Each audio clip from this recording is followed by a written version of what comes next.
She's running down the hallway, scared for her life. She locks herself in her room. She's trembling. She hears footsteps approaching the door. The door is shaking off the hinges. A man's voice is on the other side. It's low, threatening, unhinged. He says, almost as if you could tell there's a smile behind the voice, "Open this door. You don't want things to get worse." Inside this room is Walter's mother. She stands there frozen. Her hands are shaking. Her breath is shallow. She has children. Walter and his sister. They were left in the living room. They didn't get an opportunity to run with her. They didn't know what to do. They're terrified. Now the banging on the door begins. It grows louder and louder, and the threats through the door are sharper. The walls are trembling. This is the house where Walter and his sister's fears slept. One of the biggest questions that I always think about when I hear an abusive relationship, what is the wiring? How does someone get up and start their day and say, I'm going to terrorize my wife, and I don't care about the consequences? And they have them so controlled. Many questions are, why don't you call the police? Why don't you get out of this? And we're going to find out as the story goes deeper why someone stays in a relationship where it's survival. Now, before we do that, if you can, please subscribe, like, share, and comment. It's really going a long way, and we do appreciate you subscribing to us. Thanks again, and enjoy the show. This wasn't a one-time event. This is something that happens often. Way too often. This was the rhythm of this house. A cycle, a pattern, predictable, inevitable. When I went through this with my mother and my sister, it was hell on earth. You didn't know when it was coming, like a storm or an earthquake. There were no reports. Who is this man in your mother's life, you might wonder? This is my father, not a half-father, not a stepfather. My biological father. His rage was focused and loud at times, but controlled loud, if that makes sense. And there were times where he would smile as if this was enjoyment for him. You see, some abusers don't explode. They calculate. They don't lose control. They use control. Fear becomes their language, and the family learns to speak it fluent. What causes such rage in someone, but also to enjoy this kind of significance? And I think that's the key word, is he is being valued for his terror. He's a terrorist, basically. Why do terrorists attack? To instill fear within you. And this is exactly what Walter's father has been doing. And he gets off on this, basically. He gets excited. The more you tremble, the more power he gets from it. And that's a shame, because what does someone have to go through to become this? Well, this is learned behavior. This is his PTSD that he either seen, developed, but he realized fear equals control. When Walter was 10 years old, he's sick, he's feverish, he's weak one day. You see, they didn't have a lot of money, so Walter and his sister shared a room. His sister being 3 years younger. He didn't want to take away from his sister's room.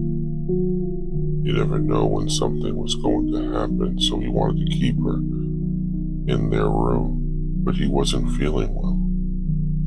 So he decided to lie down in his parents' room. It was vacant, and it was the only quiet place in the house. So he lays in bed, begins to drift off, and then that feeling, a feeling of being watched. Something told him to open your eyes. As he was laying in fetal position, he rolled to his back, opened his eyes, and he sees his father standing over him, within maybe a ruler length away, expressionless, still and waiting. He has a pillow in both of his hands. And you can imagine what happened with that pillow. Because Walter all of a sudden remembered the room going to black. That was the only detail he remembers. And the terror that came with it, the sudden darkness, the sense of slipping away at the blackout. When he wakes, he's still in the room and he's alone. Doesn't know how long he's been out, but he's breathing at least. Though he is shaking. He's alive. He walks out into the living room, trying to act normal. No one knows what happened, so no one suspects. His father says, "I have to go down to the basement." As he motions to the basement, he stops in his tracks. "Walter, you're coming with me." Walter freezes, because the last thing he remembers is that silent figure standing over him. He walks down the stairs anyway. His father looks at him when they get to the bottom. He looks up the staircase to make sure no one followed. He says, "You're wondering why I did that, Walter?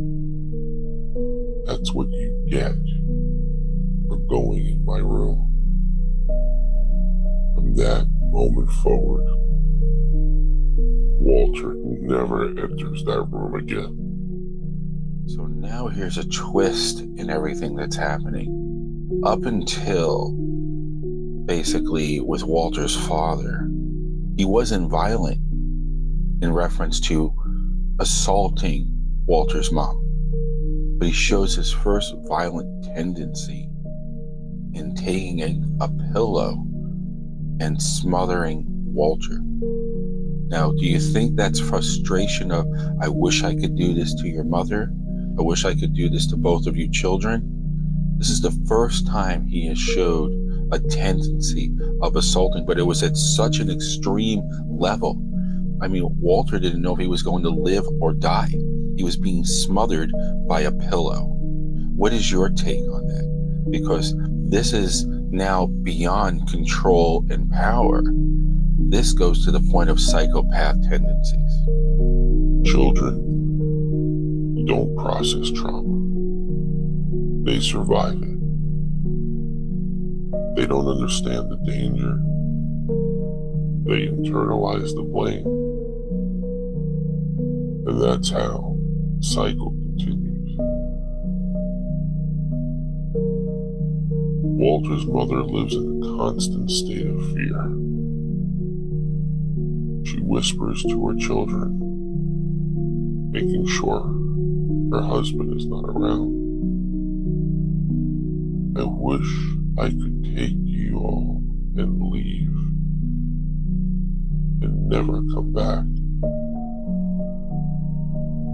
never does, because she doesn't know how. She's been conditioned since childhood.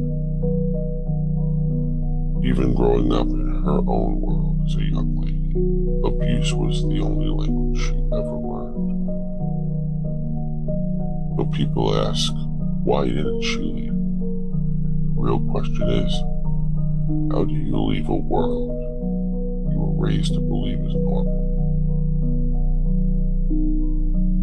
As Walter grows, the violence shifts. His father stops targeting Mother as often and starts targeting him. You see, Walter now getting stronger. He's a threat. He might interfere in my good time. I can't have that. He needs to be disciplined, corrected, and dominated. His father corners him when his mother isn't around. He hits him hard enough to knock him down. He threatens him to get up. He says, come on, get up and fight back. What are you, yella? The words he uses. Walter refuses, not out of fear. Slight confusion, actually. Because he can't understand why a father would want to fight his son. His father looks right into his eyes, gets right up into his face and says, you're a coward. And those words would stick with Walter. So at this point, Walter's bigger and stronger, and his father sees a threat. And so where he wasn't violent physically towards Walter's mother, he has become extremely violent towards Walter. Keep him in his place, to keep him living in fear, to control him, because I'm the man of the house. And why does someone do this? Because he's afraid of the repercussions if he loses control, of the consequences of what his son possibly can do to him. And stick all through his life. He would remember his father calling him yella and a coward. So after a few years go by, things would slowly begin to change for Walter. You see, in the neighborhood park, there's a man there. And because this neighborhood doesn't have much, this man comes around the park and he gives free martial art lessons. Remembering the times he would say someone once helped him through hard times and how martial arts was a blessing, showed him how to get out. Walter was hoping for that, so he joins, not to fight, but to stop being afraid. It was as if he could always hear his father's words.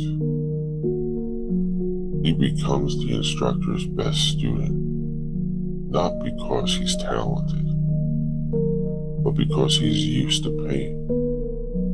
The instructor notices something strange. Walter would look good doing the moves, had cardio for days, but he would never, when it came to sparring, fight back. In fact, he'd never seen such a young person take such a beating. He absorbs every hit, every kick, every strike. The instructor says, I need to get this young man out of this mindset. So the instructor stops him and he says, you're not leaving this park until you defend yourself. They were out there for a while and Walter still did not defend himself, so he tried to run Walter. The instructor tackled him. And for the first time in his life, Walter had to fight back. He said, "You know what I've trained you in. You know what you're capable of. I've seen you. Put it together, man. Let's do this." And not out of anger, not out of ego, but out of survival. Something awakens inside Walter. Something he's never ever felt before. Confidence. He goes home bruised, swollen, and smiling. His mother panics because when he left the house, there was not a mark on him. "Walter, what happened?" He answers, "I'm okay, Mom. I'm fine." And he means it. "I had the best time of my life." So Walter gets involved in martial arts by fluke. There's a gentleman who decides to give free lessons to people who cannot afford to have those lessons, and therefore he finds a mentor. He finally finds a father figure. So it's not just to defend myself, to build more confidence. He built a connection. He became this individual's number one guy, even though he didn't have the attributes of other people. His will, his determination, and that connection of a mentor really resonated for Walter. And Walter now, he's a different person. And his father's about to find out that his son is not the pushover anymore. One day, Walter's father sees him practicing his martial arts. He looks at him and smirks. "Let's see how good you really are, Walter." Now, Walter's dad, though no martial art training, was at one time in his life a Golden Gloves boxing champion. Walter doesn't want to fight him, but his father insists. He comes at Walter with a boxer's rhythm, the old Golden Gloves footwork. Walter, his training reacts instinctively. He dodges and ducks, and then he realizes in the boxing they don't have a spinning back fist. So he spins around, his father not expecting it. He strikes. His father stumbles back, shocked. For the first time in his life, Walter sees something. Walter sees pain on his father's face. What does this do to Walter? He actually breaks down crying. Because nobody wants to hurt their father or their parents. He says, "Dad, I'm so sorry. I'm so sorry, Dad." His father strangely softens. "It's okay, son." As if a shift happened within him.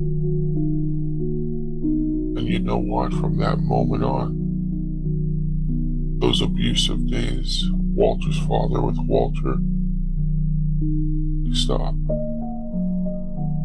Not because Walter hurt him, but because Walter was no longer afraid. Abusers don't stop when you love them. They stop when you stop being controllable. He took that control away. This was a turning point for Walter. Walter would then head from the north to move to the south. At this time, his sister had already moved out and started a relationship with someone. It would be just Walter's father and his mother together, and the kids were out, so Walter moved to Florida. The house was now quiet. The chaos was done.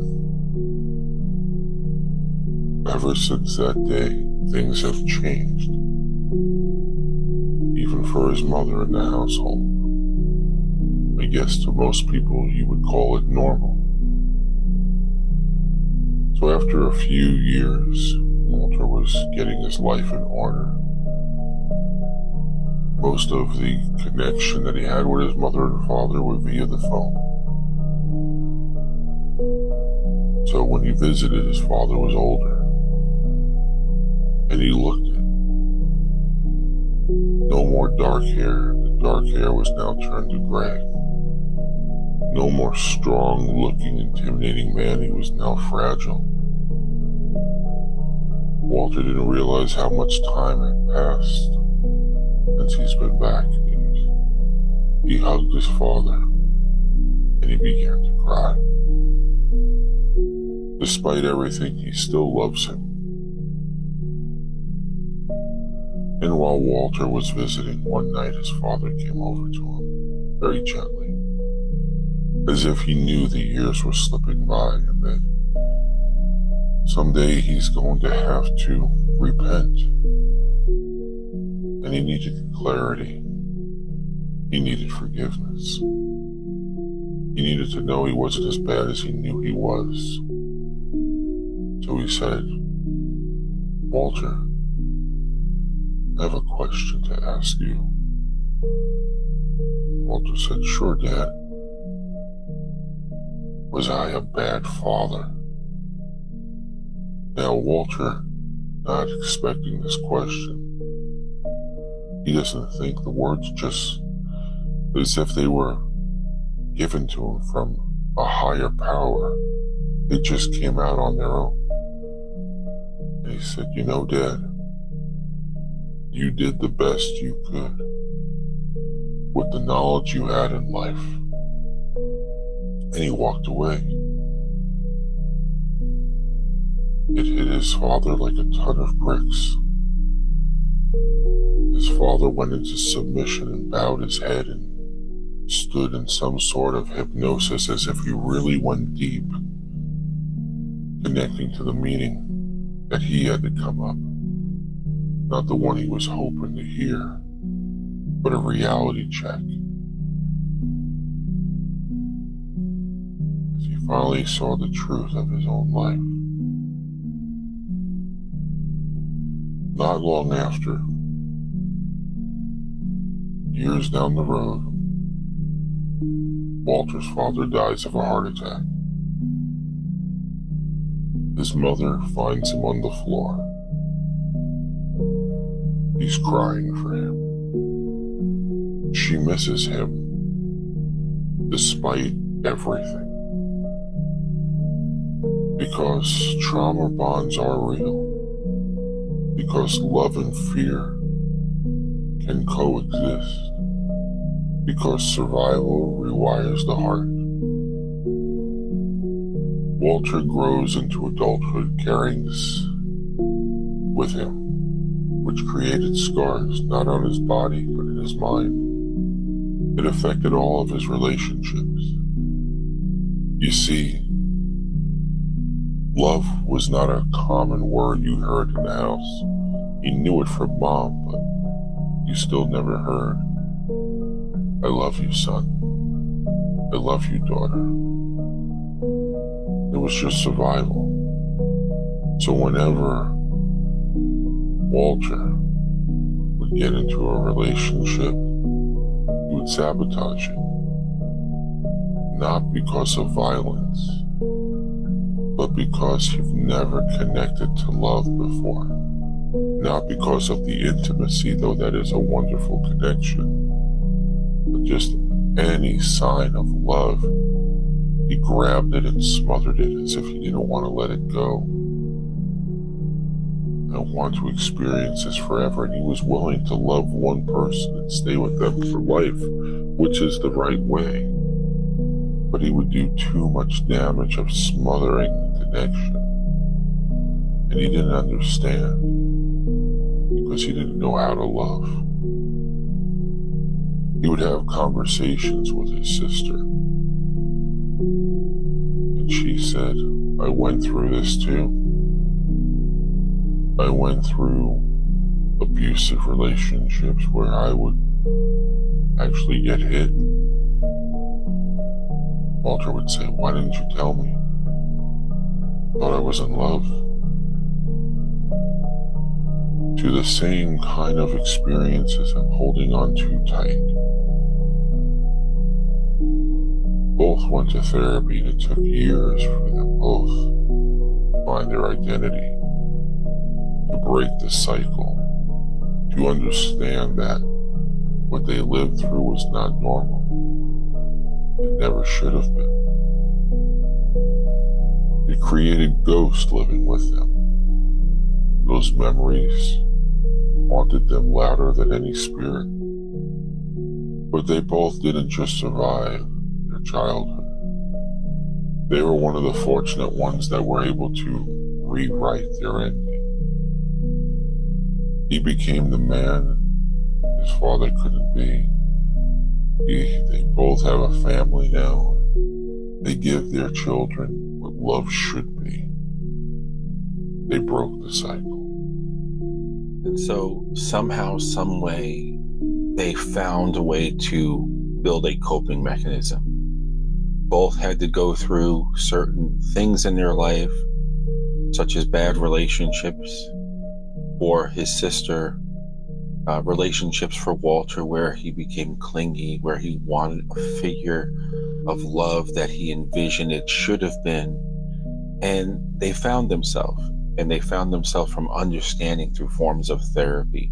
And if you know anyone that's going through that as well, maybe it doesn't start with a psychologist or psychiatrist or a life coach.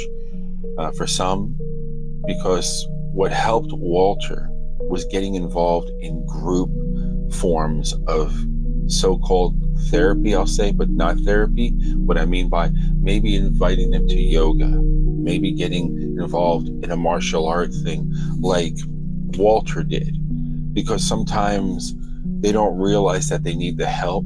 I find in my work that they'll say, "Oh, I'm not crazy," or "I'm not this." So if you get them involved in group activities, I found it to be very helpful to open their door to make room for talking to someone. That it doesn't mean that you have a problem or you're not crazy, because sometimes that's our norm, and you feel that I had a normal childhood despite what you might hear from your friends.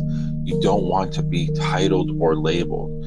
And I find this with a lot of people, but believe it or not, I find it mostly with men, because they're concerned about the status of how they're looked upon. Women are a lot better in my work with sharing and will speak and will look into forms of counsel, coaching, and therapy, but men are concerned about how am I going to be looked upon. So it was good for Walter that he found himself through martial arts, realized that I'm not bonding in a relationship the way I would like to, and then he sorted out therapy after speaking to his sister.